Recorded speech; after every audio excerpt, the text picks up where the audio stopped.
Šalom in dobrodošli nazaj v Izraelu z Alino. Danes smo na vrhu Oljske gore, da sledimo Jezusovim stopinjam. Spoznali bomo kraj, od koder se je Jezus dvignil v nebesa in kjer se bo tudi vrnil, po samem Svetem pismu. Torej, če ste pripravljeni, začnimo.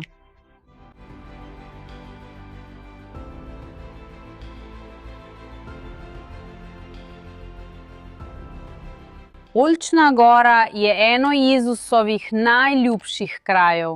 Sem je prihajal v trenutkih veselja in praznovanja, na primer, ko je slovesno vstopil v Jeruzalem. Sem prihaja v pomembnih trenutkih za razmislek in molitev, ko je tukaj učil svoje učence. Da Jezus pride sem, tudi v nekaterih najtežjih trenutkih svojega življenja. Na svojo zadnjo svobodno zoro, po zadnji večeri, gre v vrt Getsemani, ki je prav na vznožju Oljske gore.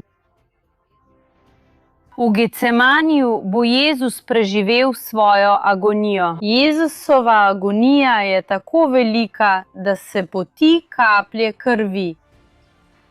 Hočem reči, v tako težkem trenutku svojega življenja, ko ve, da ga bo v nekaj trenutkih izdal Juda, eden od njegovih 12 apostolov, da ga bo aretiral Kajfa, obsodil Poncij Pilat in da bo že naslednje jutro križan. In zato v tem trenutku tolikšne težave, ko ve, da se bo vse to zgodilo, pride prav k vznožju Oljske gore. Danes pa se bomo osredotočili na zadnjo zgodbo Jezusa na Oljski gori. To je njegov vnebohod. Jezus se vigne v nebesa z najvišje točke Oljske gore. Temu je težko verjeti, vendar nismo na tem mestu. Res smo na zelo visoki točki s čudovitim razgledom. Ampak če pogledamo malo na stran, lahko vidimo, da je še višja točka na Oljski gori in tam se je zgodil vnebohod. Torej, zdaj bomo začeli hoditi v to smer.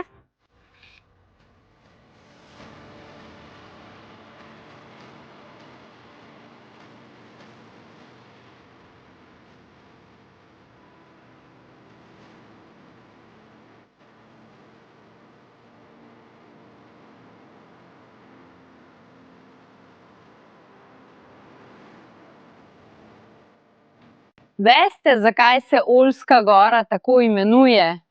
Ker je bila v biblijskih časih večina gore prekrita z oljkami. Tukaj ob nas lahko vidimo dve izmed njih. Ampak predstavljajte si, če bi hodile tukaj v Jezusovih časih pred 2 tisočletjema. Videle bi veliko več oljk, kot jih vidimo danes. Ampak pokrajina se je malo spremenila. Na primer, judovsko pokopališče, ki je tukaj spodaj, je že obstajalo, ampak se je povečalo, zgradili so tudi nekaj cerkva tukaj, celo hotel tukaj na Oljski gori. Torej, manj je oljk kot v bibličnih časih, ampak še vedno jih lahko tukaj vidimo nekaj.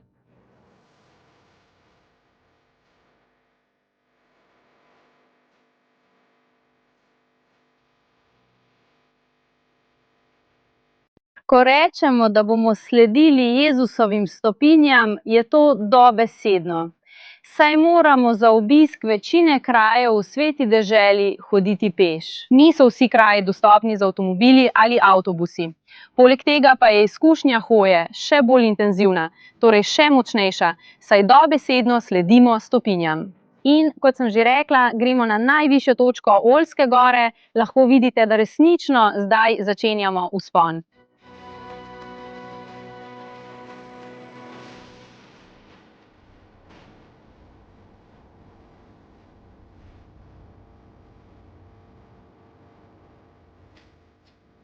To je kar strm vzpon.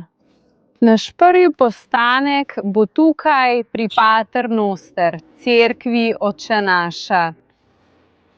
Prav zdaj, ko vstopamo, izhaja cela skupina kristjanov iz Južne Koreje. Ampak vstopimo, saj imamo veliko zanimivih stvari, ki vam jih želimo pokazati tukaj noter.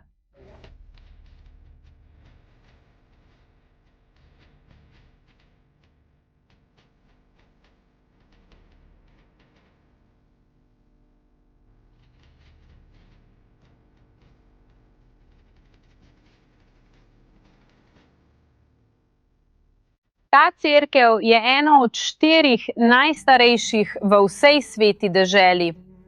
Na žalost je bila ta cerkev skozi stoletja večkrat uničena in ponovno zgrajena. Torej to, kar vidimo tukaj, je sodobna cerkev. Vendar lahko tukaj vidimo tudi arheološke ostanke. Torej vemo, da je to kraj krščanskega čaščenja že od prvih kristjanov v sveti deželi. Zakaj? O tem bomo govorili v jami, predtem pa vam želim nekaj pokazati. Vidite, da je cerkev trenutno v prenovi. Trenutno je zaradi konflikta v Izraelu manj turistov in manj romarjev. Zato veliko ljudi zdaj izkorišča priložnost za prenovo in izboljšanje teh krajev, da bodo še bolje sprejeli prihodnje romarje. Tako da bo, ko vam naslednjič pokažem ta kraj, ta prenova, verjetno že zaključena. Ne gradijo ničesar novega, ampak prenavljajo to, kar tukaj že obstaja. Skupaj s tem pa vedno potekajo tudi arheološka izkopavanja. Zdaj pa bomo vstopili v najstarejši del tega kraja, ki je iz časov Jezusa in se nahaja tukaj spodaj.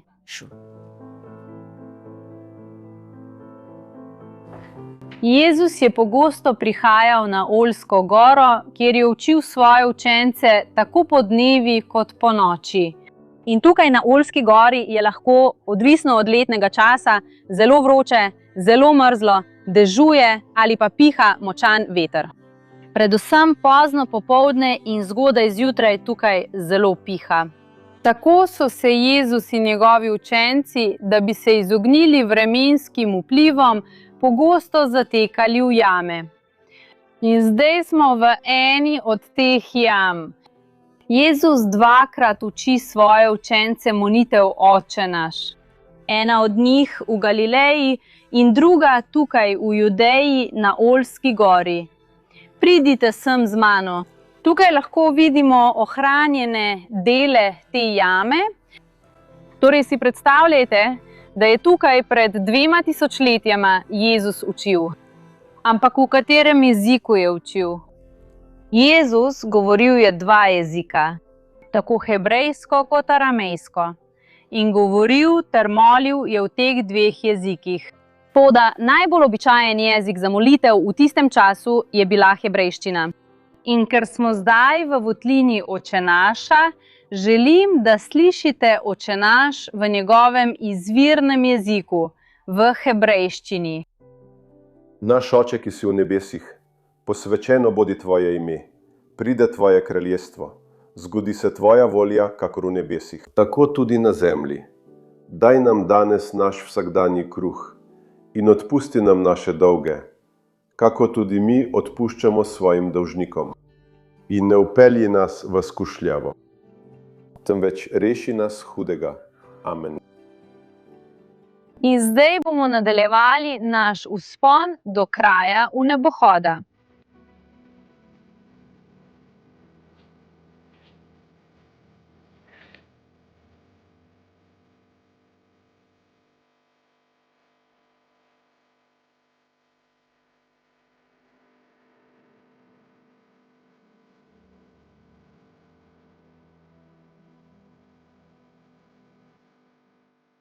Sveto pismo pravi, da bo Jeruzalem kraj molitve za vse narode. In vidimo, kako se to res dogaja še danes. Ko smo prihajali, smo videli skupino iz Južne Koreje, ki je odhajala. In v običajnih dneh, če se tukaj ustavimo, vidimo skupine iz različnih narodov, ki prihajajo ena za drugo.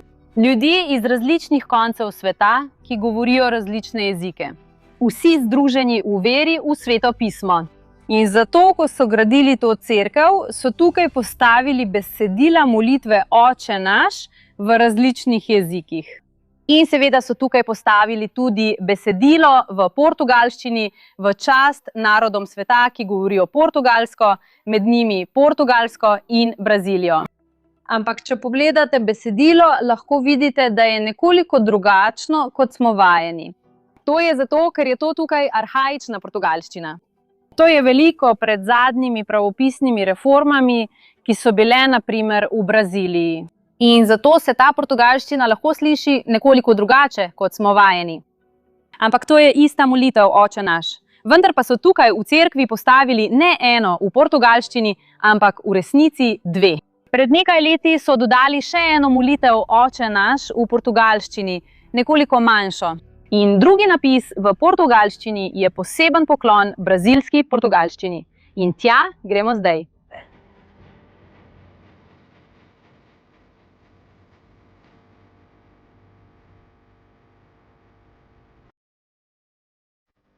In zelo mi je všeč ta del tukaj, te molitve Oče naš, ki so na steni, ker so v brajici. Tako lahko beremo na primer tukaj v italijanščini Oče naš v brajici. Torej je kraj dostopen vsem ljudem.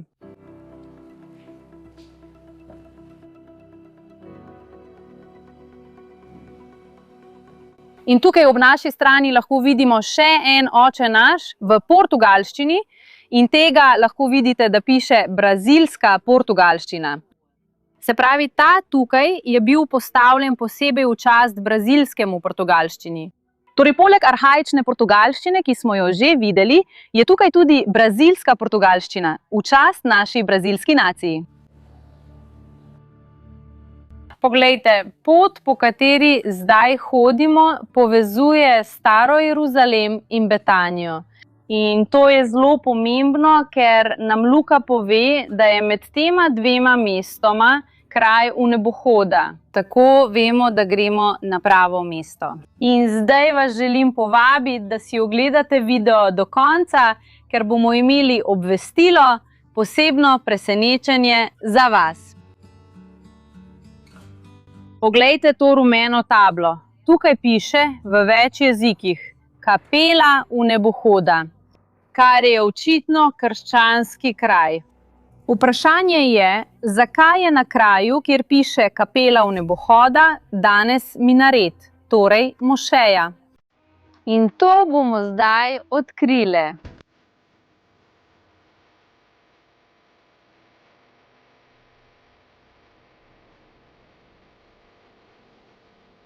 Kot lahko vidite, so vrata trenutno zaprta. Čez nekaj trenutkov bo prišla oseba, ki jih bo posebej za nas odprla. Ampak opazite, da sta tukaj dvoje vrat. Zelena vrata vodijo na stran vnebohoda, kamor bomo šle. Ampak tukaj so še ena steklena vrata. In ta vrata vodijo na drugo stran mošeje, kjer muslimani še vedno molijo. In pod to mošejo, oziroma znotraj nje, je dostop do grobnic, to so bizantinske krščanske grobnice. Se pravi, gre za krščanske romarje izpred približno 1500 let. Žal pa, ker je ta del aktivna mošeja, nemuslimanom, kot smo mi, ni dovoljeno vstopiti. Vendar vedite, da je tukaj nadaljevanje tega krščanskega kompleksa. In poglejte, tukaj v ta del pa lahko vstopimo. Vstopnina stane 10 šeklov, kar je približno $3 ali 15 tralov.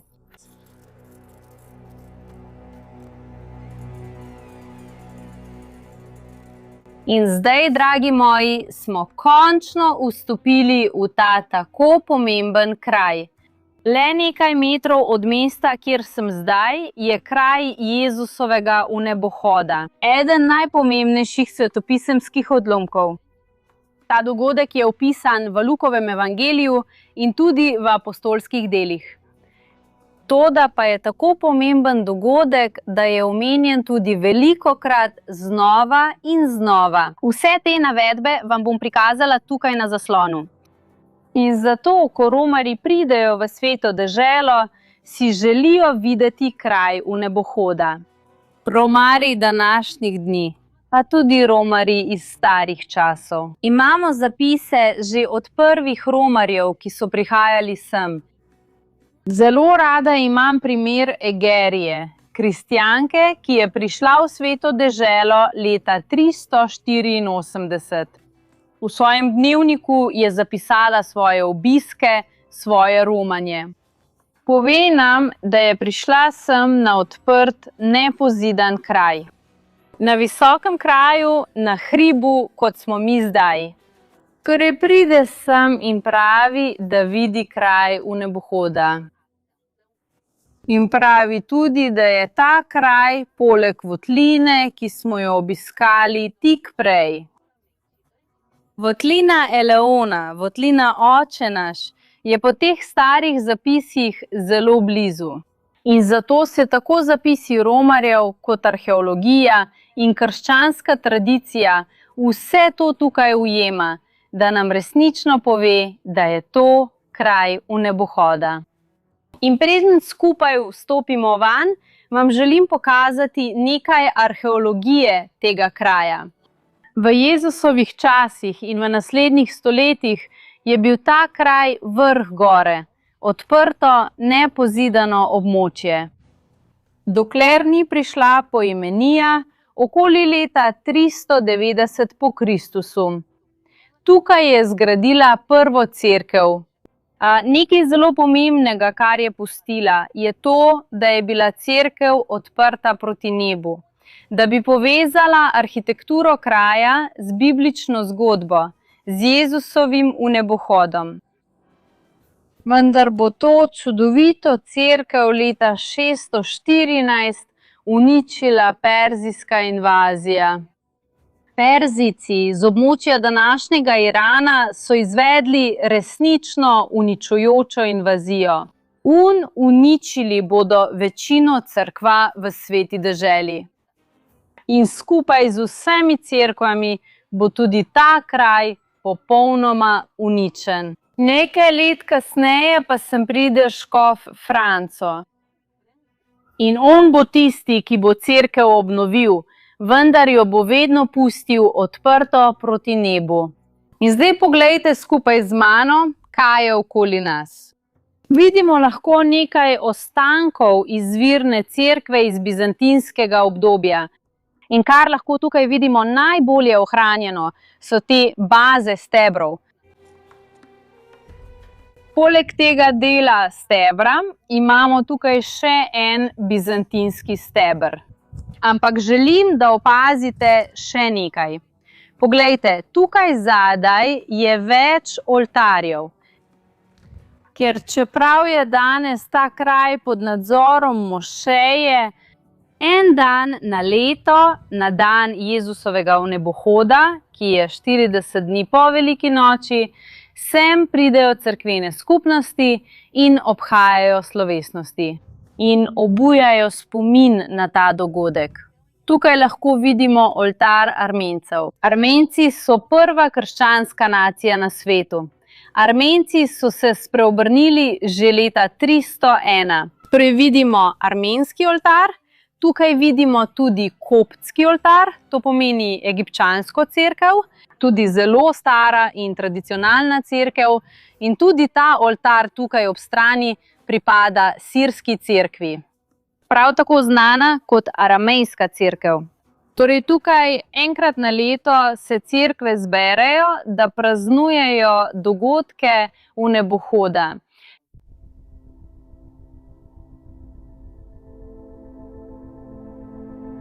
In še enkrat je bila cerkev uničena. In nato so jo križarji ponovno zgradili. Pridite sem z mano. Lahko vidimo na primer te stebre, čudoviti marmornati stebri z izrezljanimi kapiteli, ki so originalni iz časa križarjev. Ko so ponovno zgradili cerkev, so jo spet naredili odprto. Ne samo proti nebu, ampak tudi na vseh straneh. Vidimo lahko, da so to vse kamni, ki so bili dodani kasneje. Cerkev je bila odprta, dokler ni prišel Saladin.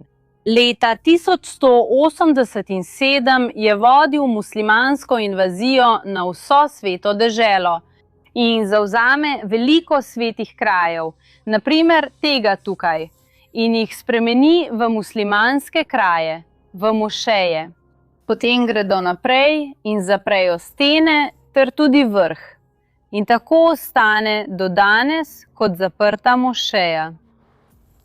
Ampak veliko smo tukaj govorili o arheoloških ostankih, o arhitekturi. Ampak danes smo prišli sem, da bi videli kraj vnebohoda, da bi govorili o Jezusovem vnebohodu v nebesa in tudi govoriti o njegovem povratku. Torej, gremo zdaj skupaj okoli te stavbe in vstopimo skupaj. Gremo!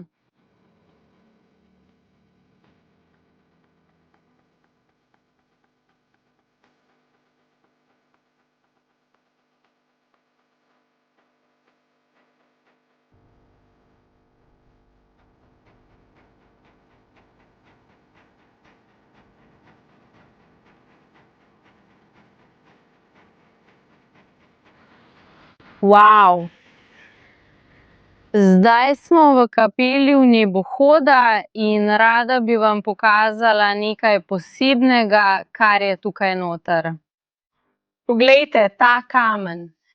To je edini del, ki je še ohranjen iz časov Jezusa.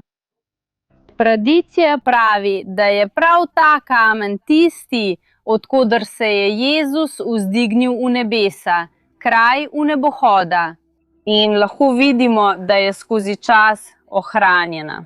Ljudje so že v starih časih okoli nje postavili te kamne, da bi jo zaščitili in ločili od preostale stavbe.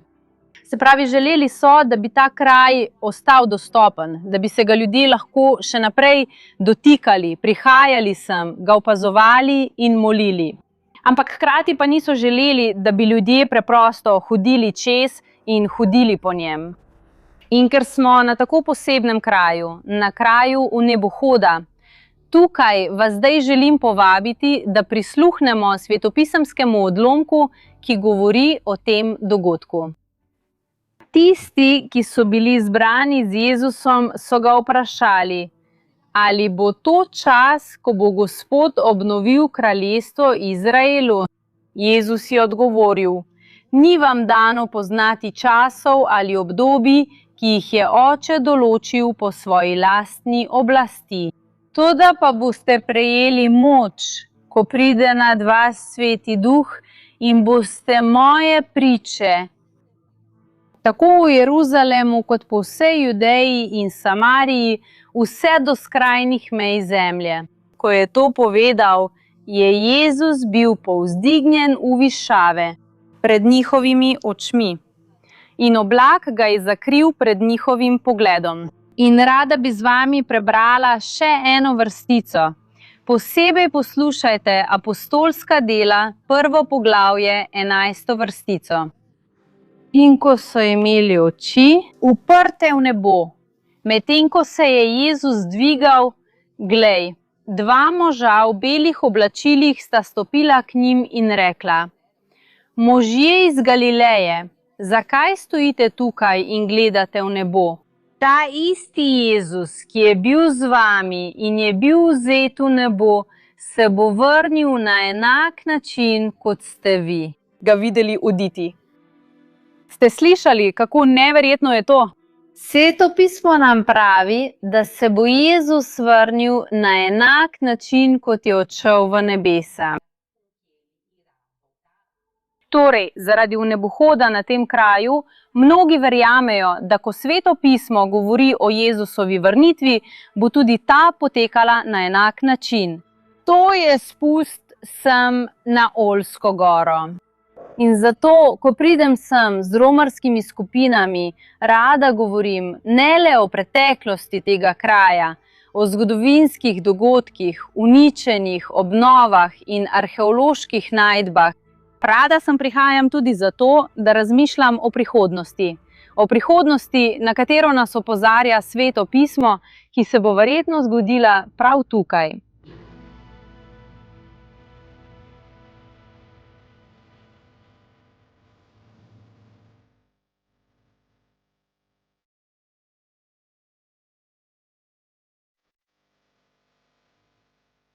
Torej, le čas bo pokazal, Vendar obstaja verjetnost, da je ta kraj povezan z zelo pomembnimi prihodnjimi dogodki in vrnitvijo Jezusa.